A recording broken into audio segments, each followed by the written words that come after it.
Oke kawan, jumpa lagi di channel Teknisi Mana. Ini ada Vivo S1 dengan keadaan mati total. Di sini saya coba tekan tombol on off. Dia tidak ada responnya. Lalu saya coba memasukkan kabel casan.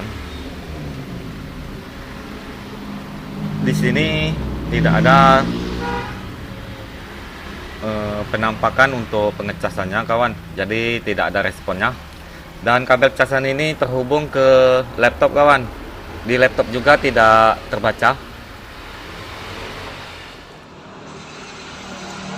Dan ini saya pasangkan kabel power supply nya.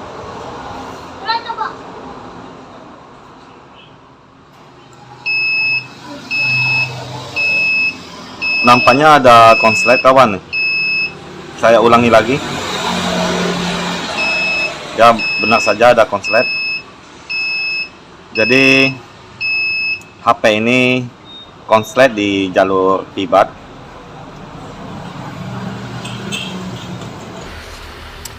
Lalu saya akan coba memasukkan kabel casan kawan. Apakah keluar tegangan untuk di soket baterai yang ada di mesin. Dan penampakannya seperti itu.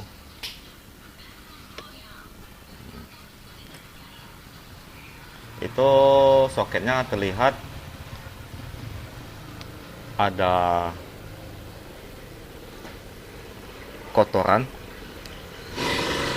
Saya arahkan port merah saya untuk di soket baterai yang di mesin.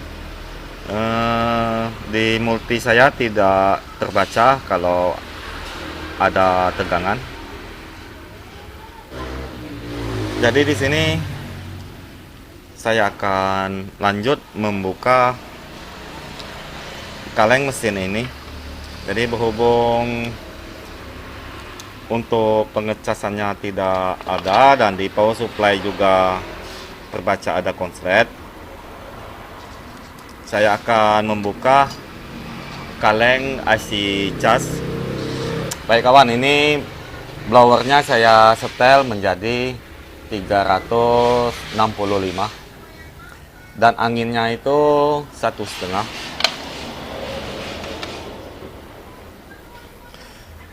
Dan saya mulai pembloweran.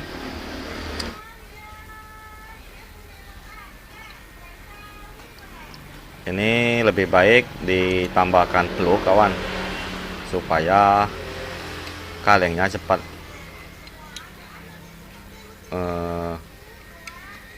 terangkat.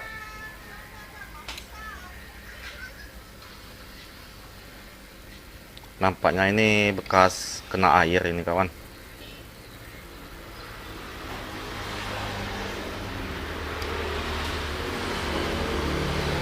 Waduh, nggak meleleh deh kawan. Saya tambahkan plug ya kawan. Jadi di sini saya tambahkan plug.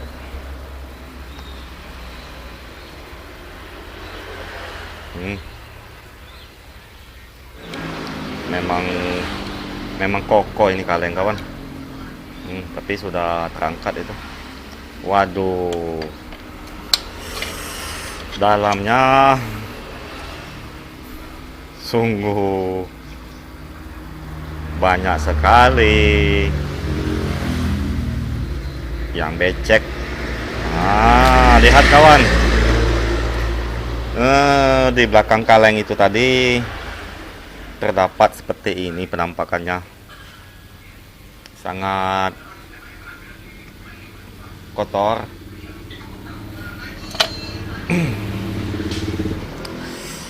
Jadi penampakannya tadi seperti ini kawan. Kalau dilihat nampaknya memang kena air ini. Jadi saya gosok dulu kawan.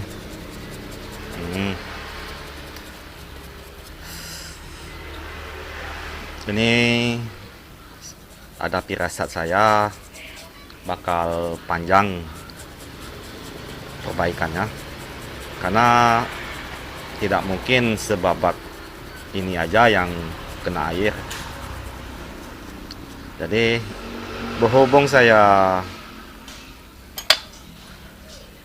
belum ada bahan untuk konten, jadi ini nanti berhasil atau tidak untuk perbaikan ini tetap saya upload.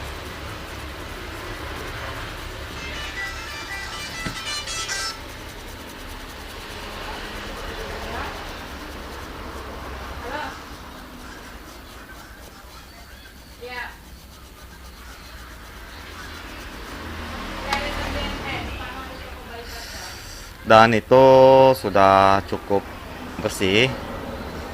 Ini ada bekas kerak lagi kawan. Saya bersihkan dulu kawan, supaya dia tidak saling menyenggol.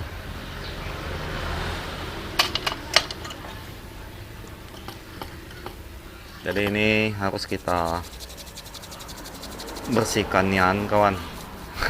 Bersihkan sebersih mungkin maksud saya. Jadi saya masih terbawa dengan bahasa daerah saya kawan. Nah seperti itu kawan. Aduh. Saya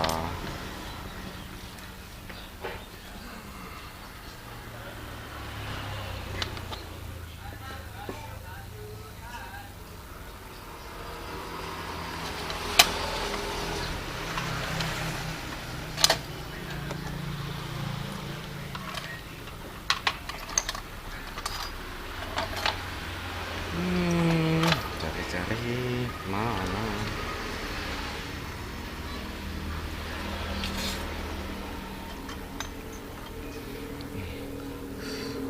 Lalu saya bersihkan lagi kawan.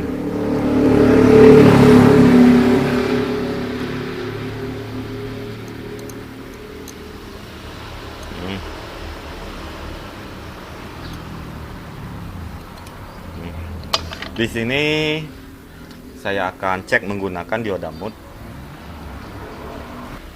Dan ini penampakannya kawan. Lalu saya cek menggunakan dioda mode. Prop hitamnya kita letak di kaleng, dan prop merahnya saya arahkan ke lilitan ini dulu.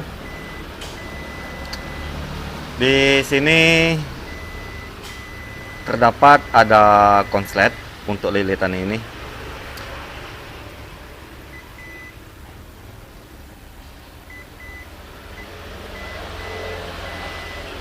Kapasitor ini konslet juga kawan.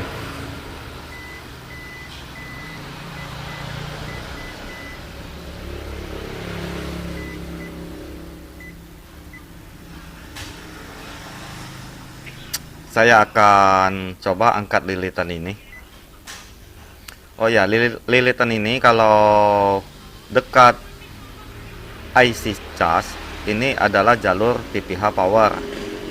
Jadi kalau kita mau suntik tegangan atau injek tegangan, usahakan di lilitan ini apabila dia konslet kita angkat dan kita lihat kaki mana yang konslet, dan kita suntik tegangan 4 volt, nggak jadi masalah kawan.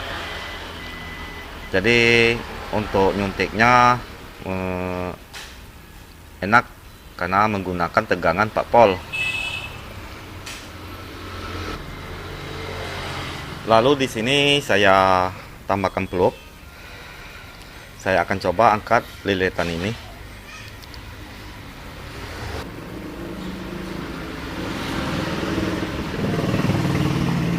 Lumayan kuat ini kawan.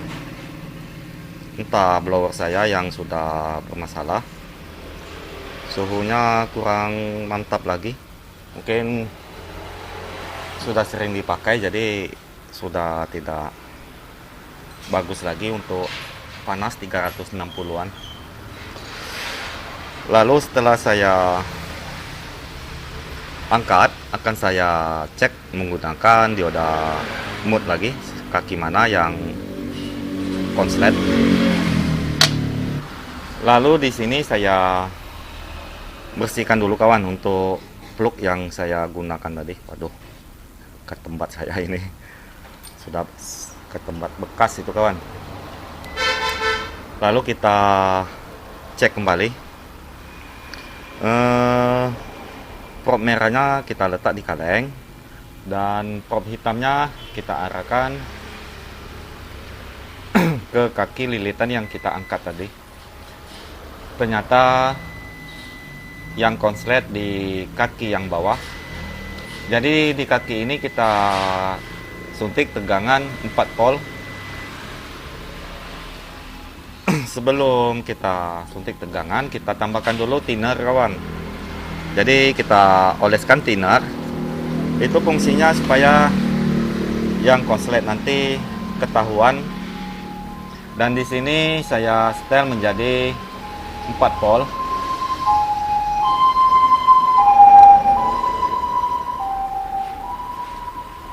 Wah, itu 4 volt juga nggak apa, kawan.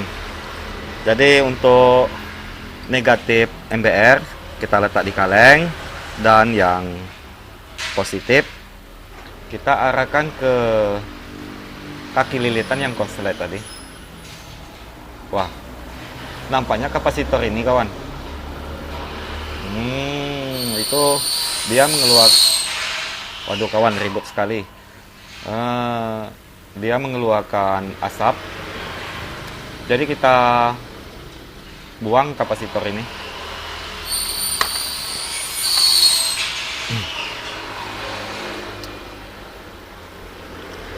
Di sini saya blower lagi, kawan.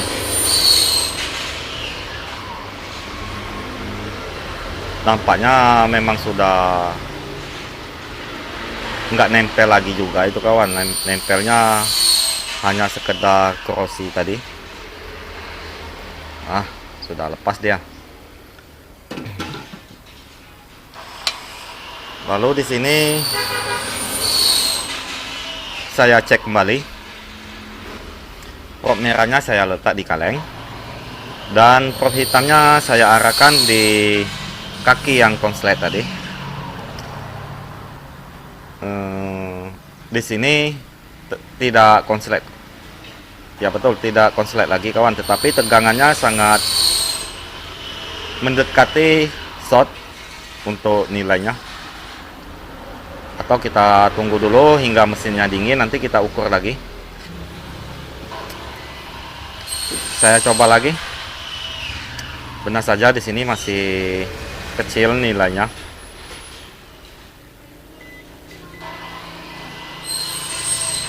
Kapasitor ini konslet, kawan. Padahal ini satu jalur ini. Kita buang aja, kawan. Ini saya congkel aja. Memang kapasitor itu sudah terlihat sudah konslet.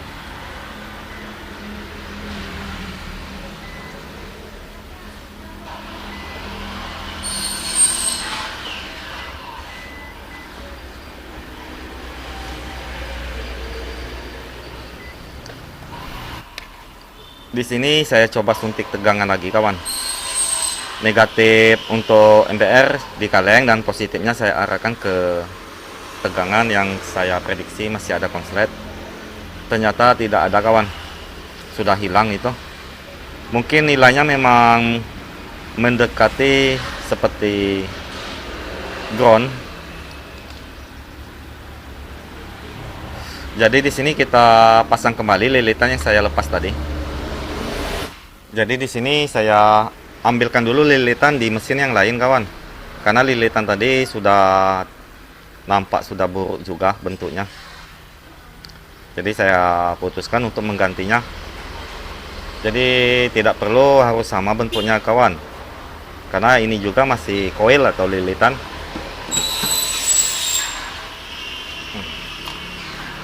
Dan saya lanjut memasangkannya.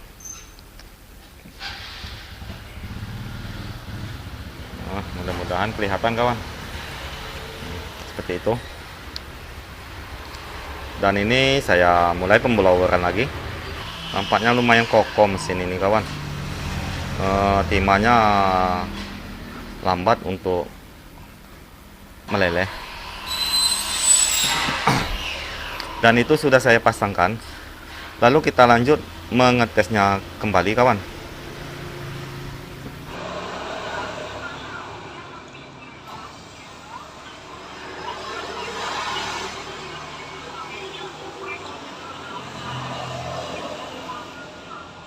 Lalu di sini saya gunakan pinset untuk menghidupkan HP ini.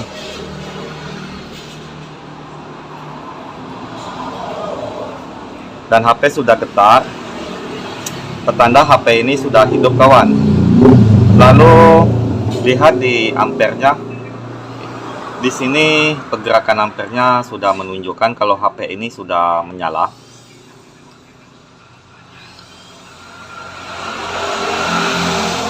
Akan tetapi di sini tadi sudah saya cek, tidak ada gambarnya sama sekali.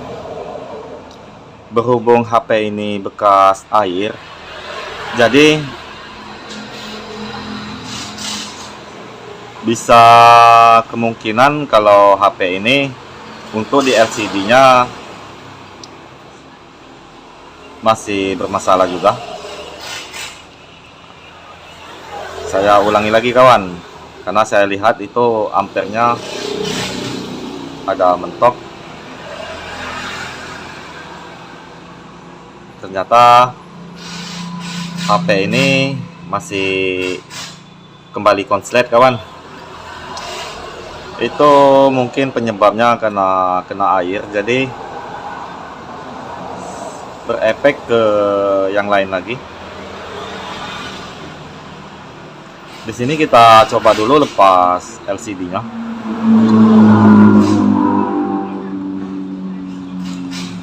Siapa tahu di LCD konslet. Nah, benar saja kawan. Ternyata untuk di LCD-nya ada konslet. Jadi di sini saya ulangi lagi menghidupkan HP ini.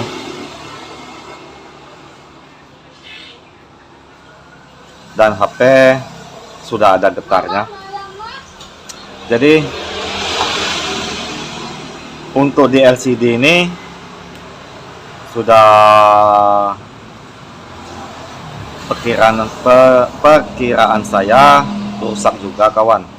Jadi harus diganti juga. Karena setelah saya lepas untuk fleksibel LCD-nya, dia bisa menyala dan konsletnya tidak ada lagi.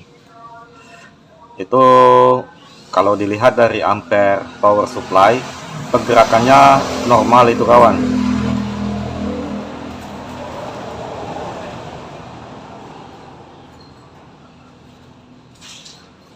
Kita lihat lagi. Tadi sempat turun dia.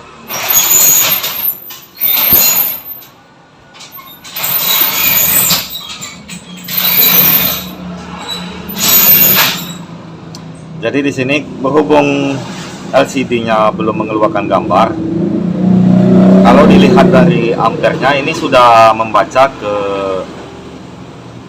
programnya kawan. Tapi saya tidak tahu apakah HP ini bootlock atau tidak, karena dari dilihat dari pergerakan ampernya dia langsung turun habis membaca lagi, atau itu masih loading, jadi belum bisa dipastikan. Itu sudah turun dan saya coba, oh ternyata dia kembali mati kawan. Dan itu karena dia mati itu bisa jadi dia tidak bisa menggapai ke menu, dikarenakan untuk karena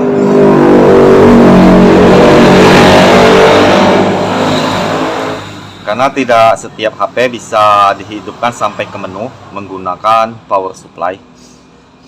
Jadi yang pasti pergerakan power supply-nya sudah menunjukkan kalau HP ini sudah menyala, akan tetapi untuk LCD-nya tidak mengeluarkan gambar.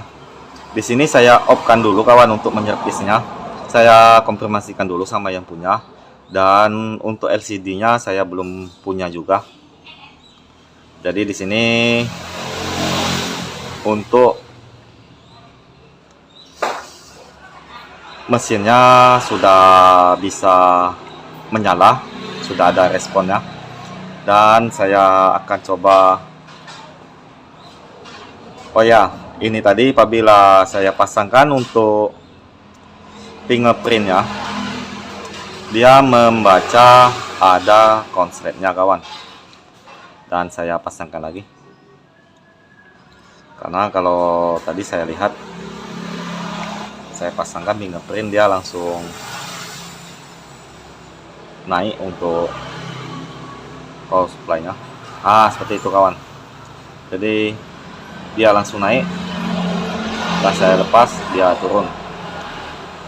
Saya lepas fingerprintnya, kita lihat lagi. Waduh, masih konslet ternyata kawan. Oh, fingerprint ini terhubung dari fleksibel LCD kawan. Ternyata ini saya lepas dulu lah.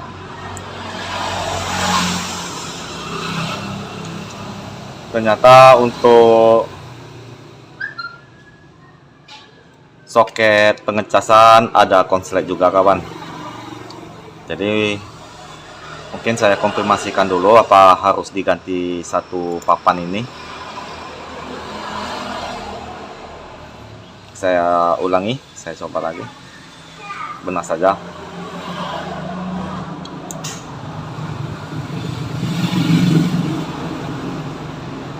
Di sini saya coba aja memasukkan kabel casan kawan, apakah sudah ada respon atau tidak di konektor baterai yang ada di mesin. Itu saya memasukkan kabel casan. Dan di sini saya coba cek tegangan yang di soket. Tegangan yang di soket sudah ada kawan, 3,7, lalu turun lagi. Itu mungkin tidak menggapai 4 volt dikarenakan di soket baterai ini, di soket konektor cas ada terdapat konslet kawan. Jadi kita konfirmasikan kalau ini konslet juga, apa harus diganti satu paket. Yang pasti untuk mesin sudah menyala kawan. Oke kawan, semoga bermanfaat tutorial saya ini, dan jangan lupa untuk supportnya dengan cara like, komen, dan subscribe-nya. Sekian dan terima kasih. Mantap.